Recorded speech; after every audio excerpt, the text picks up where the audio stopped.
If you're a music producer, you know that music equipment is super expensive. Let me tell you guys a quick story. When I started back in 2015, I was in my parents' extra bedroom. All I had was a laptop and a dream. Literally, I used to sleep on the floor and to avoid the bed taking up room in the room so that I could place my computer desk and build a studio. First thing I got was, the laptop. Then I got the headphones second. Didn't have an audio interface, but the headphones were 150 bucks just to get good quality headphones. After the headphones, I got into computer desk. Then I need the audio interface for recording tutorial videos. Then I need a good microphone. And so this started adding up. The interface might have been 100, the headphones were 100. So we're already at about 300 bucks just there. Then we have did I say the audio interface? We have the audio interface, that's 100, headphones 100. The microphone, I think I used an MXL to begin with, so that was about 100. So we're at about 400 bucks on rough average here. After that, I upgraded, my microphone to a TLM 103, I think it was. Okay, so that was about 700 bucks at that time. So now we're at 1,000 to get decent quality recording. Okay, and then you have to buy software. So we're not including plugins and legit plugins, legit DAWs. DAWs can start at 200, so we're at 1,200 now about. And plugins, the good plugins that you actually need, could cost you up to about 1,000 bucks just on the low side, assuming that you even know which plugins you actually need. Because most of us, we start music production and we start, buying stuff that we don't actually need until you go through all the stuff and then you realize you only needed 3 of the things. This is everybody's journey. You can't really know exactly what to buy all the time. So we're looking at least $1,000 on that. So if I'm doing the math correctly in my head, hopefully I'm doing the math correctly. We're at somewhere around $2,000, somewhere in there, plus a laptop. I had a laptop from my university, so that was provided by my schooling. But most of you guys don't have, a free laptop to start with, even though it's not free. You're paying for it just in a different way. So, we're talking about $2,000 minimum, $4,000 minimum to truly get to somewhere decent enough to where you can actually produce decent stuff. I know there's shortcuts. You could get Logic Pro, a MacBook, and a MIDI controller and call it a day. But, most of us don't make super accurate decisions, okay? Even with guidance. We just go off of emotion in the beginning. So we're talking about $2,000 to $4,000 just to get started, okay? That's not even like to be good. That's just to get started. I'm not acting like producers can't do it with just a laptop and some, Apple earphones. I'm not saying that's not possible, because it is. You could just use your laptop and Apple earphones. But then most of you guys who are not pirating stuff, you're going to have to buy plugins and buy a lot of plugins to even get to the plugins you actually need. So again, like I said, you're going to spend money regardless in this industry, and also to learning stuff. Like I'm going to have to spend for consultations, advice, courses, education. Everything's not on YouTube. YouTube is used for people's attention. That's where businesses get people's attention. They're not going to give you courses for free because of how the payment works. And we love partnering up with YouTube. That's not the point of this video. The point is nobody's going to put their great stuff out for free. They're just not. And so you got to pay for education or private lessons or consultations or whatever. So, that's why I have my own products. I have my own software plugin, because I was like, okay, do you really need 10,000 sounds in Omnisphere? Do you need 10,000 sounds, or do you need 250 sounds that I've curated for you? So my Hercules plugin, for example, at busyworksbeats.com/Hercules, it has over 340 sounds in there, but it's sounds that we actually use as producers. Then I made Hypnos, the plugin, which is like, an extension of Hercules that has 100 plus sounds. You can get those two right now for the same price. For example, at busyworksbeats.com/Hercules, so that you guys don't have to buy a $2,000 keyboard that I have under the camera. Here's I think this is like 700 bucks. This is DX7 here. Guitar pedals, a bunch of analog gear in my closet. I've even recorded at this one studio called Synth Palace up in Canada, in Montreal, Canada. And they have thousands of dollars worth of retro synths. Me and Jacob from Software Audio were sound designing up there. So, I put all that in one plugin so that you guys don't have to keep chasing all these sources. It'd be impossible for a beginner to chase that many sources. It's too expensive. And let's switch sides to say, okay, let's say somebody watching this, they're like, okay, boo-hoo producer, you had to pay all this money. What about the artist? So looking at it from an artist's point of view, it's the same thing. You go in the game, you want to, blow up on TikTok. You say, okay, in order to blow up on TikTok, I need to make an original song so that it goes viral, so that my song can be in other people's videos and I can scale up that way. So first thing you do is you go on beatstars.com, or you look up Type Beats on YouTube, and everybody pretty much links to BeatStars for their online beat purchasing. So you buy a license. So you buy the basic license that people offer. And the standard license says, okay, you guys can stream this, but you can only stream up to 1 million streams, and then you have to buy the higher license. So as an artist, okay, I'm starting out. I got $30 on the beat, unless people steal it, which is, up to them. Then you got, to record, I either need to buy an interface for I need a computer for one.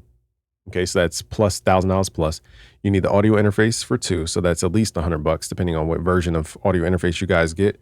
And you can record decently on low-end mics, but nowadays, most people aim for quality mics.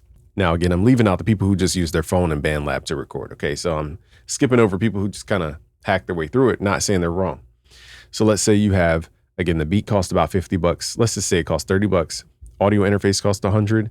Then you have the microphone, which on low end, you're talking about $400. So it's 400, 100 plus 30. Let's just round it up to say 200 plus 400 is $600 just to get started.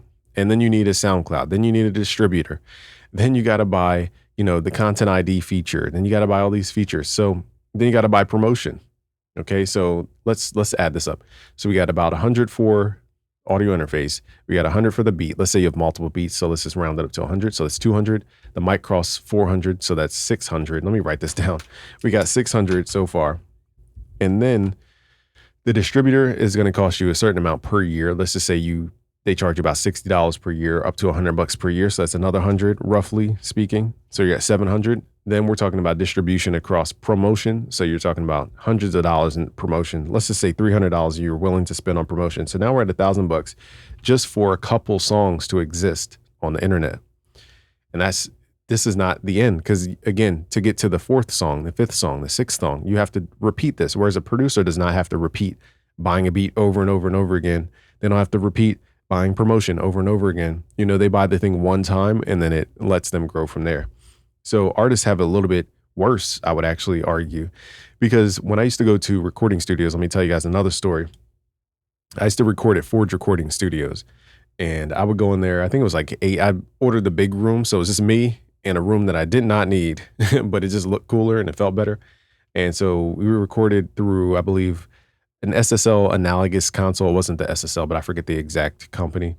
And, it's just me, U87 microphone, going through this vocal chain, which was probably nothing, just the console, into Pro Tools. And some days I would bring in beats that I bought for $200 because I would buy the exclusive, or I think I always bought not the exclusive, but like the higher tier one, unlimited, whatever they call it nowadays. So I would buy the unlimited version, or sometimes I forget exactly how I buy it, but I remember beats cost me at least $50 all the way up to $200. So you're talking about coming to the studio with, let's just say $200 worth of beats. Okay, so you're at 200 just off the rip. Plus studio time is $80 an hour for that studio. So really they round it up. So that's about 100 per hour. And let's say you're there for 4 hours. So that's $400 just to record for the day. Now, some days I recorded songs that didn't get mixed because we spent so much time recording it that I'm like, darn, this song needs to be mixed. But then you got to hope the engineer sends you the source files, because some people are stingy and they won't send you the actual recording so that another engineer can mix it. I've had that happen before too. So long story short, you got 200 on the beats, you got 400 on the studio. You're already at $600 just for the 1 4-hour block of time. Then let's assume that you're not paying for mixing or mastering. Okay, you hope to get a good song, because sometimes you just have a bad day at the studio. Your voice isn't working right, your emotions aren't right, and it's just not translating. Because with studios, you have to book ahead of time. You don't know how you're going to feel by Friday next week. Like you could feel fat, so that you're super insecure about yourself. You could feel like your voice is just too gritty, like you were talking too much throughout the week, or too nasally. Maybe you got a cold before the studio, but you still have to show up to the studio because you pre-booked the time. And so that's the tricky part for artists, is like not having the flexibility to negotiate that time. Because once you reserve that time, it's kind of like you're stopping them from having other clients. So they have to charge you. Okay. So we're looking at 200 for the beats, 400 for the studio. You hope to get the song out. Let's say you get the song out and you pay up to about $100 for mixing and mastering. That's really on the low end, but I'm assuming you guys use automated services online, like a Lander or an Aria mastering, or the built-in SoundCloud mastering. But most people want to go to People for mixing and mastering. If you guys want a real person who can mix and master your track, his name is Crispy Akiyama. Go to @ on Instagram, Crispy, like crispy chicken, Crispy Akiyama. So it's Akiyama. Okay, so Crispy Akiyama on Instagram. He can mix your track. He can record you if you're in his area. He can master your track. He's really well done with this. He's way deeper than I would go with mixing because he just studies this to a science. Okay, so with real people, you're going to get a much better result. Whereas online services, they don't know where you're trying to intend to go. They don't know the genres. They just kind of slap a template and analyze it with numbers. And we all know genre is not a number. You can't just say hip hop is 7 dB. It's just not like that. Okay, so anyway, so we have 200 for the beat, 400 for the studio time. So we're at 600. Then we have about 100. I'm on the low end for the mixing and mastering, especially when you have multiple songs. So you have 400, 500. So that's about 700 so far. And then we have to pay for distribution, which again, you have to promote your song. You have to get people to share it on their thing. That's going to cost you money because nobody's going to do content for free on your behalf. So in that case, you're looking at another 300. So we're already at 1,000 again as an artist. And I don't think artists understand how, I don't think producers understand how consistently expensive it is for just an artist to make songs, assuming they don't have their own DAW, assuming they don't record themselves in their own DAW, assuming they don't do all the technical stuff. So again, without the studio still included, you're still looking at a setup where they have to spend as a lifetime because they have to rely on other people for beats, whereas producer don't have to rely on an artist. You're not paying an artist for the verse. It's the other way around. Producers are being paid every time they produce something, whereas an artist has to consume that thing. So they're always paying for it. Okay, so I just wanted to map out. Now, let me know what I'm missing because I know I'm missing a ton of stuff in the comments below. I didn't really cover mixing engineers or recording engineers, but music is expensive. It's really a luxury to make music. I keep saying I want to make an album, but every time I sit down to make an album, I'm like, wow, this, even having the time to make an album feels like a luxury. So music is super luxurious, I'll say that. But let me know what you guys think below and some of the expenses I may have forgotten or just some things you've encountered. Here's my last story before we head out today so I started back in 2015, technically 2014. I was in my parents' extra bedroom. All I had was a laptop and a dream, literally. Slept on the floor to create room for my studio that I wanted to build. And as I was building the studio, I started the Focusrite, got the headphones, got the microphone, got the synthesizer, started expanding slowly, got percussive stuff. And then I got my own place. Now, when I got my own place, I filled the room with one of, my existing studio. But then I had another room where I built a secondary studio around my Mac. So I had a PC studio and a Mac studio. I rarely ever went to the Mac studio at that time because I would live stream from the PC side. So I literally had 2 studios. I had to buy additional equipment, keyboard stands, the power conditioners, all types of stuff for the second room because it was a whole nother studio. Now I moved to California, brought everything, kind of compiled it into one studio, moved back to PA, and I had an opportunity to get a commercial studio location. So this was my opportunity during the pandemic. I said, let me try this commercial studio thing because we all want to aspire to get a big studio. That was our dream back then. That's what I thought I wanted. Okay, so I went to the studio, commercial studio, paying a lot in rent. You're talking like at least $1,300 in rent or $1,200 or somewhere around there in rent. That's just to exist. Okay, that's not even like anything else, but to exist in that building. Now, the recording room, the recording booth was 100 square feet. I had the biggest recording booth out the entire complex of studios, and my mixing room was just a small kind of square-shaped room. But I had to buy a new audio interface. I had to go to Mixbus TV for a consultation because I was like, I don't even know what to buy for this studio. Like, I don't like the stuff that would actually be used. So I had to go to somebody who spent the money because they had the existing equipment. You can't just hear people's theory and watch YouTube videos because they haven't lived through the downside of having all this equipment. They haven't spent their own money to get all this equipment just to see what actually works. And so I went to somebody like a Mixbus TV, for example, to give me guidance. And so he helped me narrow down. I used to have a spreadsheet of like all the cost and everything. I took a lot of time doing research. Okay, and spend a lot of money on that commercial studio because now I'm like, okay, I can't just bring my stuff because I have to record at home, but I also have to be able to function in the actual commercial studio. So I had to buy another studio. So now we're at 3 studios worth of stuff. And the stuff that I had to buy for the commercial studio was higher end because now you have to mix for clients and you have to get the recording stuff that they expect and all this stuff, from a good mic to, the audio interfaces that I needed to the speakers that I had to buy that were bigger to what else did I buy for there? Trying to think. It was a lot of outboard gear as well.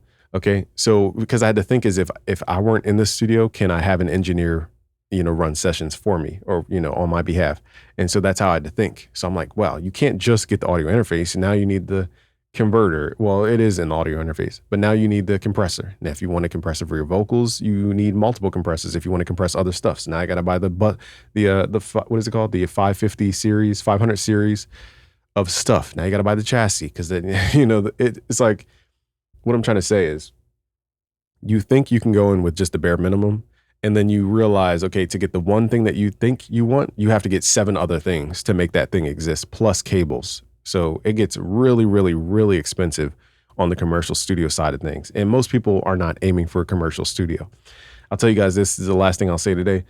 The most fun I've ever had in music production was in this small little corner of this room, okay, which is the smallest area I've ever been in, even smaller than my initial place where I started, my parents' extra bedroom. I've had the most fun in that corner, okay, in a bedroom studio. So don't think that getting a bigger studio is going to make it more fun.